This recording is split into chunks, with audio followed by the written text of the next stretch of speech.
Good morning, everyone. Welcome to the channel. So today we are going to talk about something I came across, and as you've read the title, is the dreadful 530 bill. It's a proposition to not only make everybody have an e-bike license or ride a bike, but they want to give 12-year-olds a license to drive their e-bike. So the premise of this is that if the young people that are doing wheelies in the highways with the surons know the law, learn about the law, that they won't be doing the nonsense that they're doing currently on weekends and such, and that will magically stop them from doing any illegal activities while riding an electric vehicle, which they say it's an e-bike, but if you know what these guys ride, it's not really an e-bike. So they want to make everyone have an e-bike license. So the problem with that is that it's not going to stop anything. So the assumption is that if you teach the kid the rules of the road, that he or she will magically not behave in the way that they're behaving. So let's start by analyzing what it's really going to do. So it says it's not going to solve the problem for a lot of reasons. The main one is that a 12-year-old is not ready to understand a lot of things. Even though they learn them, they don't understand them. And that has to do with the way their brain is at the moment. Have you ever taken a child development course? Anyone who's ever taken a child development course could tell you that a child's brain is not fully developed. Their prefrontal cortex is not fully developed. So the prefrontal cortex will only be fully developed by the age of, early 20s, mid-20s. So a child is not making sound decisions because it's not using the part of the brain that we adults use to make rational decisions. They're using a part of the brain that deals with emotion. So all their decisions are based on emotion, not reason. So you could teach them, you could give them lectures all you want about responsibility and why is it that you need to be responsible, and yada yada, rules of the road. When it comes to making sound choices, they won't make them. So it has nothing to do with learning. It has a lot to do with decision making. And a 12-year-old, because of their development stage, they're not ready for that kind of responsibility. The same reason why you don't have 12-year-olds buying beer, buying cigarettes, or even buying a lottery ticket. 12-year-olds are not even allowed to buy a lottery ticket. They're not allowed to vote for the same reason, because they don't fully understand that their decisions will have long-term consequences. They don't understand that part because they're not rational yet. Not their fault, it's just how they are at the moment. So giving them a license is not going to fix the problem of them doing wheelies in the middle of the road with their surrounds and their buddies and on weekends. So the law is flawed, or the would-be law. The bill is flawed because of that. Because they have not taken into consideration the developmental stage of a person that they want to give a license to. Also, the law will criminalize anyone who doesn't have one. And their assumption is that all adults have a license, and that's not always the case. I'll give you 3 scenarios where that's not the case. You have the elderly population that can no longer drive, but enjoy going out on their e-bike because that's the only freedom and the only independence they currently have. They're not going to bother with a license because they can't have one. Second, people with physical disabilities. People have physical disabilities that does not allow them to drive a car, but they probably could ride a bicycle, an e-bike, because it's not going as fast and you can go slow. And it's really easy to do with less effort. And it won't hurt their physical state. So you will hurt people with actual medical, physical disabilities by asking them to go and get a license, a driver's license. And there's people who are poor and they don't have a car and they don't have money to buy a car, and having a driver's license makes absolutely no sense because you won't have a car. So why would you go waste money on something that allows you to do something when you can't afford to get a car? And they might not need a car at the moment. They probably are students who only need a bicycle or e-bike to go to their school or to their work or whatever. And owning a car is really expensive. And financially, it makes the most sense. So you have those people already that don't have licenses at the moment, but they will be required to get one. So a 12-year-old could have a license. And even though he or she might understand the written words of the driver's manual, or whatever little thing that they're going to make them learn, when it comes down to it, they won't make sound decisions. And yet you're going to take away the freedom and the independence of people who actually need this for their well-being and survival. Just simple as that. You're going to create a financial burden on people that don't need them, the most vulnerable people.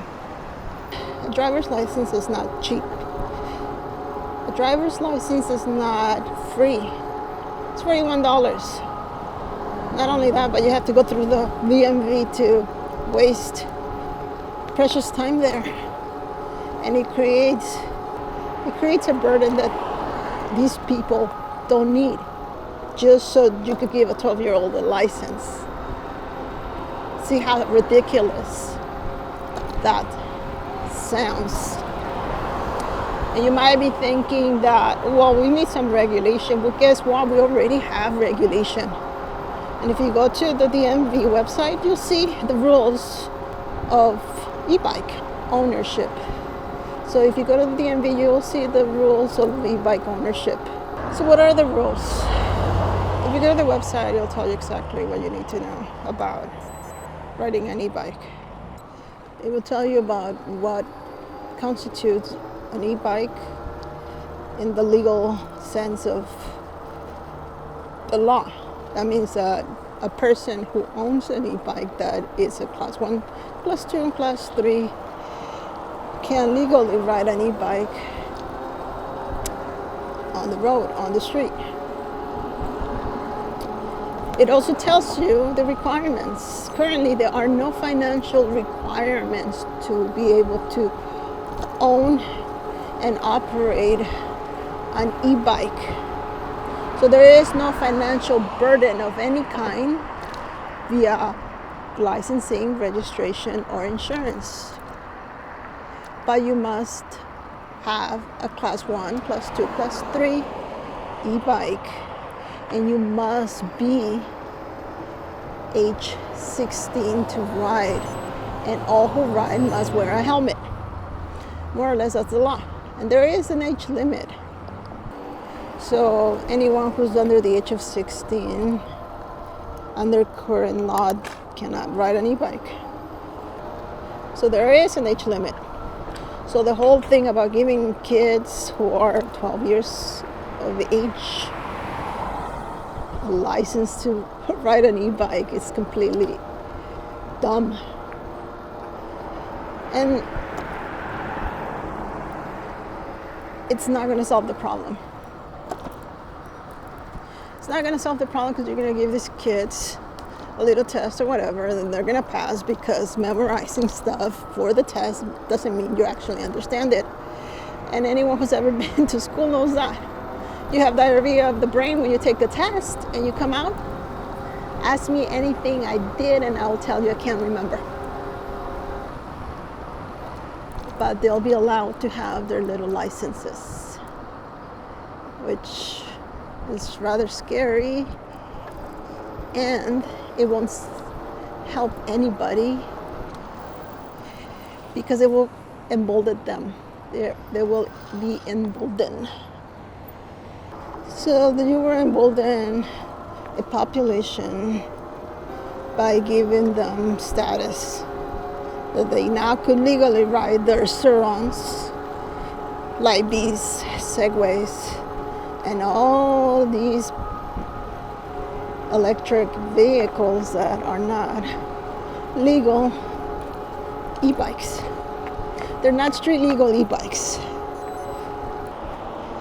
Because if you remember, street legal e-bike must be a class 1, 2, or 3. Anything that has a 750 watt motor, doesn't matter if it's mid-drive or hub-drive, pedal assist up to 28 miles an hour, and it has a throttle of up to 20 miles an hour. Those are the street legal bikes. Electric dirt bike is not a bicycle. So these guys who got themselves a $7,000 dirt bike will not stop riding their dirt bike, and now they'll feel like they have a right to do so because they now possess an e-bike license, even though what they're riding is completely not street legal. But they have created a situation where people who do not have a driver's license must get a license to ride their e-bike, or else they'll be criminalized for not having one. And of course, they're not going to go after the kid to give them a ticket. They're going to go after an adult. Again, they're going to go after people who cannot afford it the most. You have created a situation where you have financially burdened certain people who are not creating the problem to begin with. But like I said, this bill, AB 530, wasn't meant to fix a problem. Oh no, it's not meant to fix a problem, because it can't fix the problem by what they're proposing. So they leave that little gap there so they could come back next year and say, well, we couldn't fix that problem now. It's not enough that we require everybody who rides an e-bike to have a license, but now we need to really know who owns what. And now, slippery slope of asking for registration and insurance to all who ride e-bikes. That's coming if that bill passes, because that's the aim. It's not about saving the kids. It's about, it has nothing to do with safety, but about an opportunity to require everybody not to have a license, but to have the same requirements as car ownership, and that is registration and insurance, and that's expensive.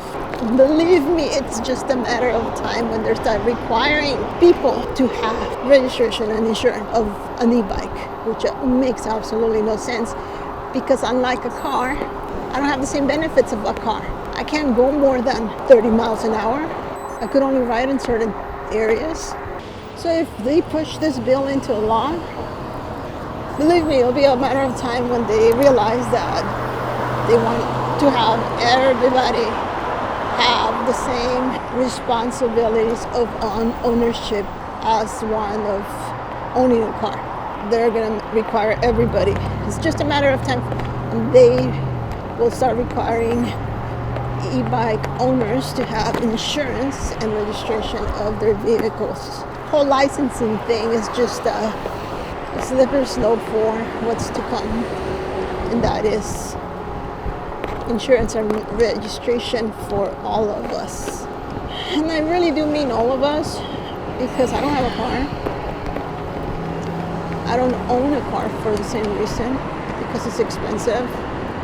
And I only have legal e-bikes. So I made sure that I comply with the law because I use it every day. This is not a weekend deal. I use my e-bike every single day for everything.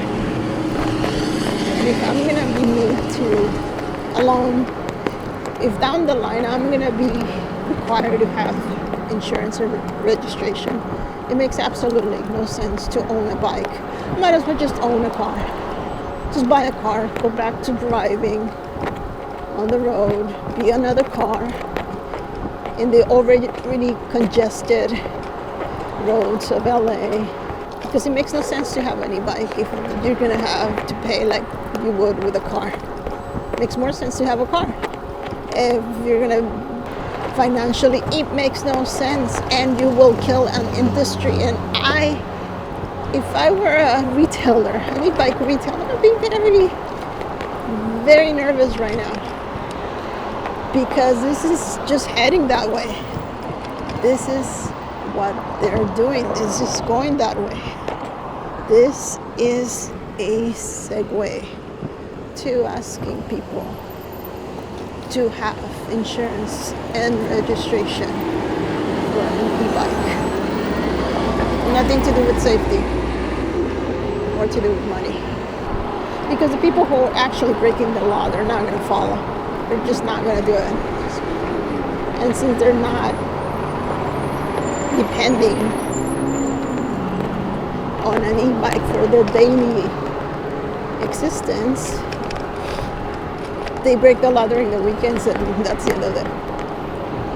As opposed to all of commuters and people who make living out of e-bike, like all the, I don't know, food delivery people, the elderly who need it for freedom and independence, and the people who have physical disability. So don't be fooled. This is a bad idea, and I hope it doesn't pass, because if it does, it'll be the beginning of the end, because I will no longer ride an e-bike if I have to pay for insurance and registration. I might as well just get in a car. Makes no sense financially or otherwise. So those are my 2 cents for the day, and I hope you're all doing good and you're having a good time during the summer, and as always, ride safely.